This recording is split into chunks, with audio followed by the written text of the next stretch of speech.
بسم اللہ الرحمن الرحیم الحمد للہ وکفی وسلام علی عبادہ الذین اصطفی اما بعد اعوذ باللہ من الشیطان الرجیم بسم اللہ الرحمن الرحیم لقد بعث في الأميين رسولا من أنفسهم يتلو عليهم آياته ويزكيهم ويعلمهم الكتاب والحكمة وإن كانوا من قبل لفي ضلال مبين صدق الله العظيم.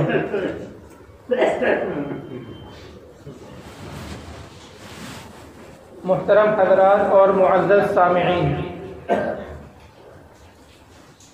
گزشتہ جمعوں میں نے آپ کے سامنے یہاں تک بات عرض کر دی کہ اللہ کے نبی علیہ السلام کی پیدائش کے بعد میں آپ علیہ السلام کا عقیقہ کب ہوا اور آپ کا ختنہ کب ہوا اور آپ کا نام کس طریقے سے رکھا گیا اور آپ کے دادا نے کیا خواب دیکھا تھا جس کی بنیاد پر آپ کا نام محمد تجویز کیا. اور پھر اس کے بعد میں آپ علیہ السلام کو جن جن خواتین نے دودھ پلایا ہے اس میں سے حضرت حلیمہ سعدیہ کا جو تذکرہ ہے اس کو میں نے آپ کے سامنے ذکر کیا، اور پھر شق صدر کا واقعہ بتایا کہ شق صدر کیا ہوتا ہے، شق صدر کیوں ہوتا ہے اور شق صدر کتنی مرتبہ ہوا. تو میں نے بتایا تھا کہ شق صدر 4 مرتبہ ہوا. پہلی مرتبہ جب آپ حضرت حلیمہ کے یہاں پر تھے 4 سال کے تھے، دوسری مرتبہ جب آپ 10 سال کے ہوئے، تیسری مرتبہ نبوت سے پہلے اور چوتھی مرتبہ معراج سے پہلے. یہ 4 مرتبہ آپ علیہ السلام کے سینے مبارک کو فرشتوں نے چاک کیا، آپ کے دل کو نکالا اور برف کی سلی سے آپ کے دل کو دھویا اور سینے کو پھر سے سل دیا. یہ ہے شق صدر.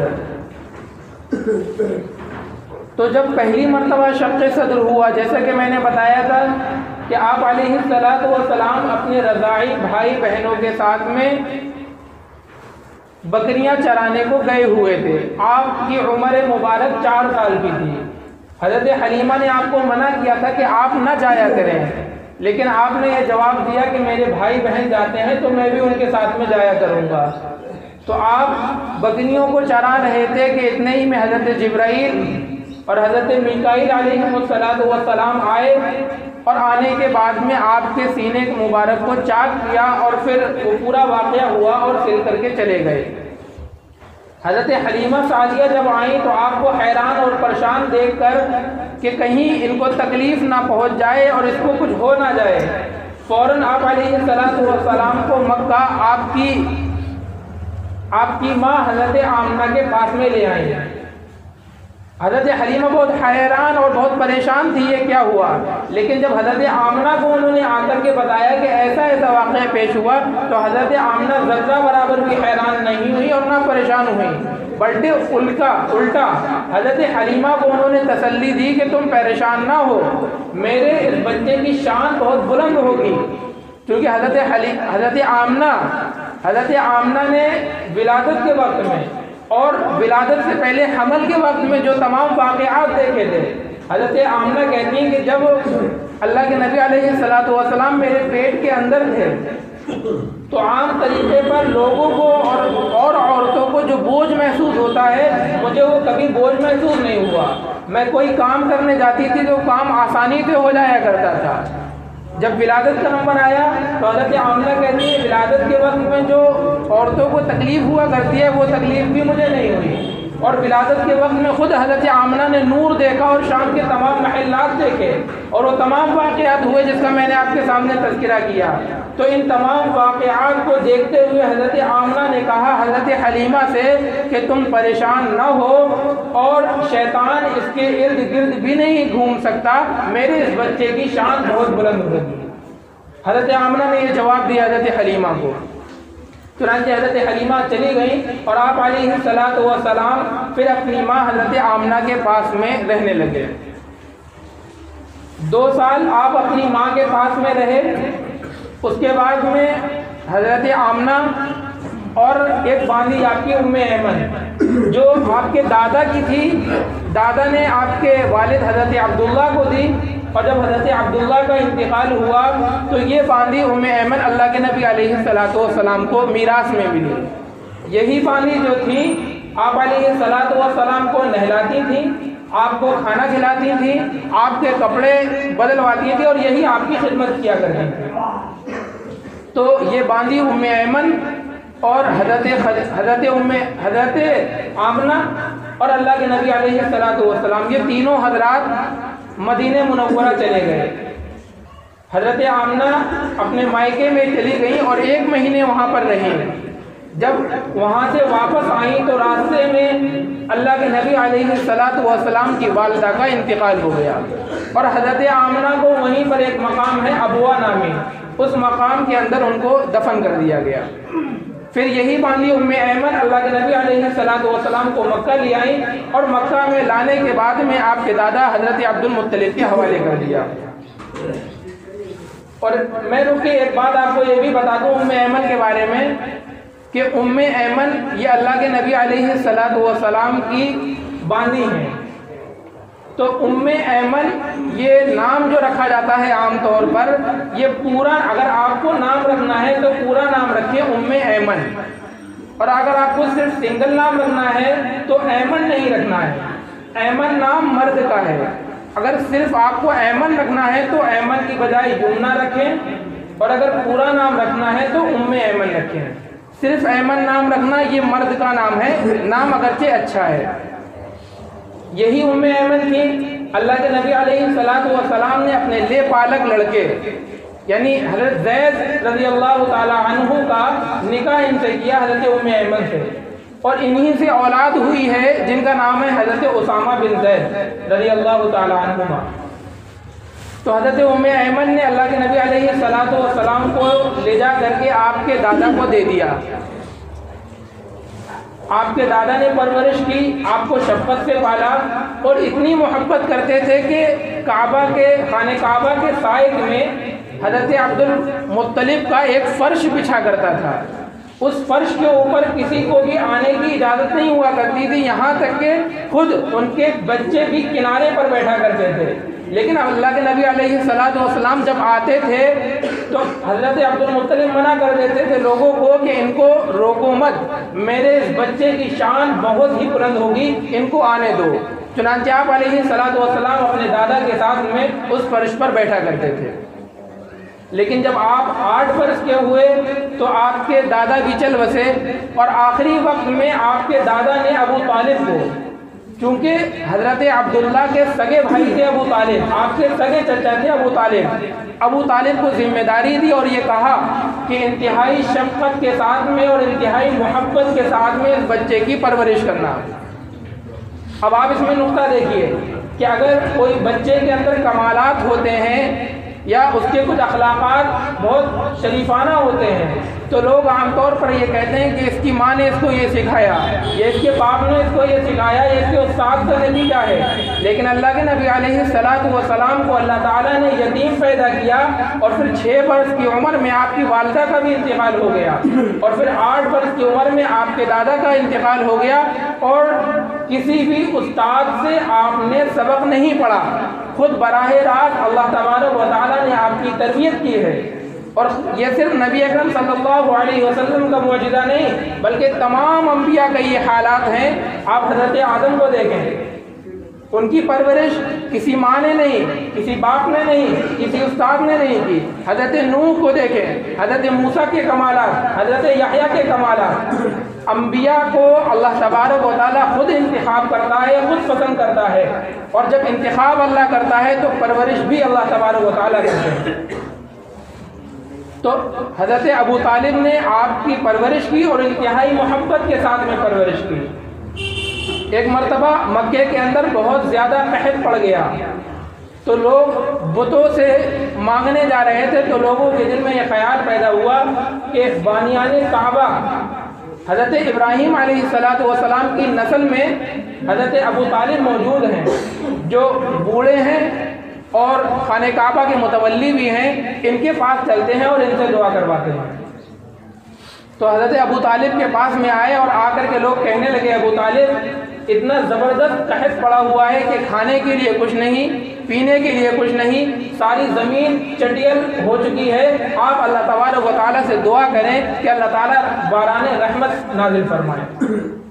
چنانچہ حضرت ابو طالب تمام لوگوں کو لے کر کے خانہ کعبہ کے پاس میں پہنچے، اور اللہ کے نبی علیہ الصلوۃ والسلام ابھی بچے ہی ہیں، آپ کو خانہ کعبہ سے ٹیک لگا کر کے بٹھا دیا، اور حضرت ابو طالب دعا میں مشغول ہو گئے۔ خود ابو طالب کہتے ہیں کہ میں دعا مانگ رہا تھا، میں نے دیکھا کہ اللہ کے نبی علیہ الصلوۃ والسلام نے اپنی انگلی مبارک کو اٹھایا اور آسمان پر یوں اشارہ کیا، بادل کا کوئی نام و نشان نہیں تھا، آپ نے جیسے ہی اشارہ کیا فوراً بادل آ گئے اور اتنی برسات ہوئی اور اتنا پانی گرا کہ تمام علاقوں میں پانی پھیل گیا اور ساری زمین سرسبز و شاداب ہو گئی اور سارا قحط دور ہو گیا۔ ابو طالب نے ایک لمبا قصیدہ پڑھا ہے اللہ کے نبی علیہ الصلوۃ والسلام کی شان میں، اور اس پورے واقعے کو ایک شعر کے اندر اللہ کے نبی علیہ الصلوۃ والسلام کی تعریف کی ہے۔ علامہ زرقانی نے اس شعر کو نقل کیا ہے، کہتے ہیں وَأَبْيَضَ يُسْتَسْقَى الْغِمَامُ بِوَجْهِهِ ثِمَالُ الْيَتَامَى عِصْمَةٌ لِلْأَرَامِلِ، کہ وہ ایسے خوبصورت اور سفید رنگ کے مالک ہیں جن کے چہرے کو سامنے رکھ کر اللہ تبارک و تعالیٰ سے باران رحمت کا سوال کیا جاتا ہے۔ وہ یتیموں کے ٹھکانہ اور بیواؤں کے حفاظت کرنے والے ہیں۔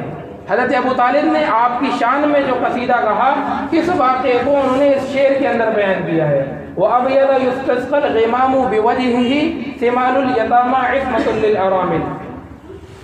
چنانچہ اس کے بعد میں حضرت ابو طالب نے جب شام کا سفر کیا سب سے پہلے، تو تمام لوگوں کو جمع کیا اور پورا قافلہ تجارت کی غرض سے شام کے لیے نکلنے لگا۔ چونکہ سفر کے اندر بہت سارے حالات پیش آتے ہیں، مصائب اور پریشانیاں ہوتی ہیں، اس وجہ سے ابو طالب نے یہ سوچا کہ آپ کو ہم ساتھ میں نہیں لے جائیں گے۔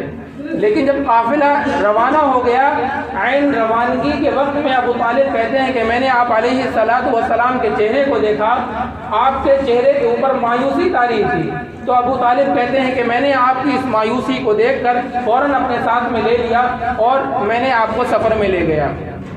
تو یاد رکھیے گا، آپ علیہ الصلوۃ والسلام کی عمر 12 سال ہے، آپ اپنے چاچا حضرت ابو طالب کے ساتھ میں شام کا پہلا سفر کر رہے ہیں تجارت کی غرض سے۔ جب شام کو پہنچے تو مقام بصرہ کے اندر ایک راہب رہتا تھا جس کا نام تھا جرجیس، اور وہ مشہور تھا بحیرہ راہب کے نام سے۔ وہ راہب فوراً باہر نکل کر کے آیا اور تمام قافلے والوں کو گھور گھور کر کے دیکھنے لگا۔ جب اللہ کے نبی علیہ الصلوۃ والسلام کے اوپر اس کی نظر پڑی تو فوراً ان کے ہاتھ کو پکڑ لیا اور کہتا ہے کہ ھذا رسول رب العالمین یبعثہ اللہ رحمۃ للعالمین، کہ یہ اللہ تبارک و تعالیٰ کے رسول ہیں، اللہ تعالیٰ نے ان کو دونوں جہانوں کی رحمت بنا کر کے بھیجا ہے۔ لوگوں نے پوچھا کہ تم یہ بات کس طریقے سے کہہ رہے ہو؟ تو اس نے جواب دیا کہ جب تم لوگ گھاٹی سے آ رہے تھے میں نے دیکھا تمام شجر اور تمام حجر، یعنی جتنے بھی پتھر اور جتنے بھی درخت تھے سارے کے سارے سجدہ کر رہے تھے، اور شجر اور حجر علاوہ انبیاء کے کسی کو سجدہ نہیں کرتے ہیں۔ اس کے علاوہ آپ کے مہر نبوت جو پیٹھ کے اوپر شان مبارک کے اوپر جو ایک مہر تھی، اس مہر سے بھی میں آپ کو پہچانتا ہوں۔ صرف اللہ کے نبی علیہ الصلوۃ والسلام کی وجہ سے اس راہب نے پورے قافلے کی دعوت کی، اور جب دعوت کی تو اس کے بعد میں جب آرام کرنے کا وقت آیا تمام لوگ درخت کے سائے میں بیٹھ گئے۔ اللہ کے نبی علیہ الصلوۃ والسلام ایک طرف آ کر کے بیٹھے، فوراً درخت نے اپنا سایہ آپ علیہ الصلوۃ والسلام کے اوپر کر دیا۔ اسی راہب نے لوگوں کو کھڑے ہو کر بتایا کہ یہ دیکھو درخت نے اپنا سایہ نبی کے اوپر کر دیا، اور بلایا کہ ان کا مربی کون ہے، ان کو پالنے والا کون ہے؟ تو لوگوں نے بتایا کہ یہ ہے حضرت ابو طالب۔ تو اس راہب نے کہا کہ آپ ان کو آگے نہ لے جائیں، رومی ان کو قتل کر دیں گے۔ جب یہی بات چل رہی تھی 7 رومیوں کا لشکر آیا اور راہب نے پوچھا تم لوگ کیسے آئے ہو؟ تو انہوں نے بتایا کہ جو آخری نبی ہیں خاتم النبیین وہ اس مہینے میں سفر کرنے والے ہیں اور ہم ان کو تلاش کرنے کے لیے نکلے ہوئے ہیں۔ چنانچہ اس راہب نے ان لوگوں کو منایا اور بتا دیا کہ اللہ جو چاہے اس کے علاوہ تم لوگ نہیں کر سکتے، اور ان کو اپنے پاس میں روک لیا۔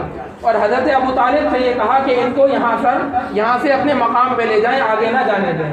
چنانچہ ابو طالب نے آپ علیہ السلام کو حضرت بلال اور حضرت ابو بکر کے ساتھ میں روانہ مکہ واپس بھیج دیا۔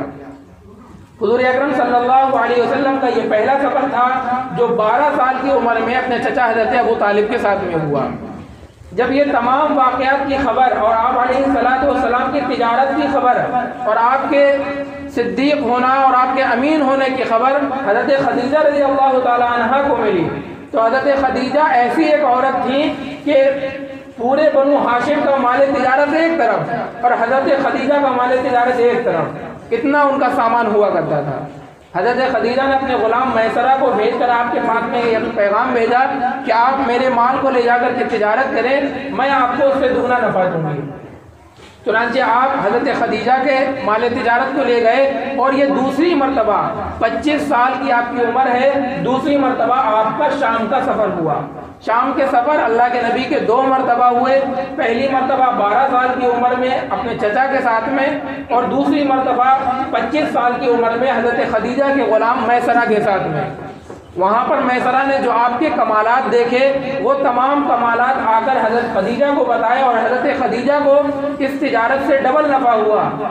تو حضرت خدیجہ نے ورقہ بن نوفل سے ان تمام واقعات کی خبر دی تو ورقہ نے بتایا کہ اگر یہ تمام واقعات سچے ہیں تو یہ آخری نبی ہیں۔ اس واقعے کے 2 مہینے 25 دن کے بعد میں حضرت خدیجہ رضی اللہ تعالی عنہ نے اللہ کے نبی علیہ السلام کے پاس میں پیغام نکاح بھیجا۔ آپ نے اپنے چچا کی مشورہ کر کے اس پیغام کو قبول کیا اور حضرت ابو طالب نے حضرت خدیجہ کے ساتھ میں آپ کا نکاح پڑھا دیا۔ مہر اس وقت 20 اونٹ تھا، ایک روایت کے مطابق 500 درہم مہر متعین ہوا۔ آپ علیہ السلام تجارت کے اندر اتنی سچائی اور امانت داری کے ساتھ میں تجارت کرتے تھے کہ ابو داؤد کی روایت ہے، حضرت عبداللہ بن ابی الحمصہ کہتے ہیں کہ میں نے ایک مرتبہ اللہ کے نبی علیہ السلام سے کچھ معاملہ کیا اور میرے ذمے کچھ پیسے دینا باقی رہ گئے تھے، میں نے یہ کہہ دیا آپ یہیں پر تشریف رکھیں، میں ابھی لے کر کے آتا ہوں۔ تو وہ صحابی کہتے ہیں میں آ کر کے بھول گیا، 3 دن کے بعد میں مجھے یاد آیا، تو جب میں 3 دن کے بعد میں اسی جگہ پر پہنچا تو دیکھتا ہوں کہ اللہ کے نبی علیہ السلام اسی جگہ پر کھڑے ہوئے ہیں اور میرا انتظار کر رہے ہیں۔ آپ نے صرف اتنا کہا کہ تم نے مجھے تکلیف پہنچا دی ہے، میں تمہارے انتظار میں ابھی تک یہیں پہ رکا ہوا ہوں۔ اس کے علاوہ آپ علیہ السلام مکہ کے اندر چند قیرات کی بنا پر مکہ والوں کی بکریوں کو بھی چرایا کرتے تھے۔ اب کچھ لوگ یہ کہتے ہیں کہ نبوت کی شان نہیں ہے کہ پیسے لے کر کسی کی بکریوں کو چرائے، تو ان کو میں جواب دے دیتا ہوں کہ نبوت کی شان کون سا کام نہیں ہے۔ نبوت کی شان تبلیغ کے لائن سے، شریعت کو پھیلانے کی لائن سے اور اس کی اشاعت دین کی لائن سے جو کام ہے، یہ نبوت کی شان نہیں ہے کہ اس کے اوپر اجرت لے، جیسا کہ قرآن میں موجود ہے وَمَا أَسْأَلُكُمْ عَلَيْهِ أَجْرًا۔ اللہ کے نبی نے کہا اے لوگوں میں دین کی بات بتانے پر تم سے کوئی اجرت نہیں مانگتا ہوں، ان اجریہ الا رب العالمین، میں تو اپنے پروردگار سے اجرت مانگوں گا۔ تو اللہ کے نبی علیہ السلام جوانی کے اندر مکہ والوں کی بکریاں بھی چرایا کرتے تھے چند قیرات کو لے کر کے۔ تو یہ آپ علیہ السلام کے بچپن کے حالات اور آپ کے جوانی کے نبوت سے پہلے کے حالات تھے۔ اللہ تبارک و تعالی ہم تمام کو ان سارے حالات کو اپنانے کی اور اسی سچائی اور امانت داری کے ساتھ میں تجارت کرنے کی توفیق عطا فرمائے۔ آمین۔ وآخر دعوانا الحمدللہ رب العالمین۔